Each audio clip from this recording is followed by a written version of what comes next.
এই মুহূর্তে মানিক মিয়া এভিনিউতে কি অবস্থা দেখছেন? আন্দোলন এখনো চলছে কিনা, শিক্ষার্থীরা কি বলছেন, সবকিছু একটু জানতে চাই।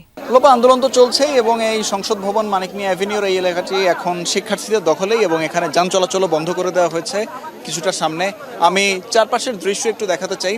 এর আগে আমরা দেখেছি যে ছাত্রছাত্রী শিক্ষার্থী যারা রয়েছে 2026 এই এইচএসসি পরীক্ষা দিতে যারা আসছেন, সেখানে তারা কিন্তু এর আগে সকাল থেকে সায়েন্স ল্যাবে অবস্থান নিয়েছিলেন এবং সায়েন্স ল্যাবে তারা দীর্ঘ সময় ছিলেন।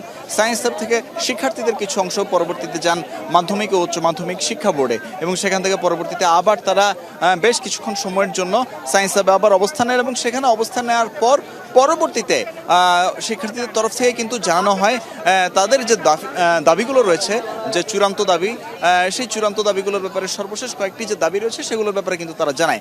যার মধ্যে তারা প্রথম দাবি যেটি জানায় সেটি হচ্ছে যে সন্ধ্যা 6টার মধ্যে শিক্ষামন্ত্রীকে পদত্যাগ করতে হবে এবং এরপর আগামীকালকের যে পরীক্ষাগুলো আছে সেই পরীক্ষাগুলো স্থগিত করতে হবে, নতুন রুটিন দিতে হবে এবং এর আগে যে পরীক্ষাগুলো হয়ে গিয়েছে সেগুলো আবার নতুন করে অনুষ্ঠিত করতে হবে সেই পরীক্ষাগুলো।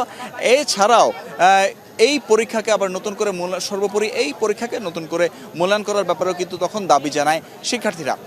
দেখাই যাচ্ছে যে রাস্তার অপর পাশে আমরা দেখতে পাচ্ছি যে যান চলাচল বন্ধ হয়ে গেছে। শিক্ষার্থী যারা রয়েছে তারা মূল সড়কে অবস্থান নিয়ে ফেলেছে এবং সব এখানকার যত ধরনের গণপরিবহন আছে এবং যত ব্যক্তিগত যানবাহন আছে সেগুলোও কিন্তু আসলে এই মুহূর্তে থমকে দাঁড়িয়েছে এবং এই জায়গাটিতেও আমরা দেখছি যে সেখানেও কিন্তু আসলে এই জায়গাতে ব্যারিকেড দিয়ে দেওয়া হয়েছে। সব মিলিয়ে বলা যায় যে এর আগে আমরা দেখেছি যে সায়েন্স ল্যাবে যান চলাচল সীমিত ছিল, যান চলাচল বন্ধ ছিল, এবার এই যান চলাচলটি বন্ধ হয়ে গিয়েছে মানিক মিয়া অ্যাভিনিউর এখানে এসে। লোপা। তানভীর, আপনাকে ধন্যবাদ আমাদের সাথে যোগ দেওয়ার জন্য।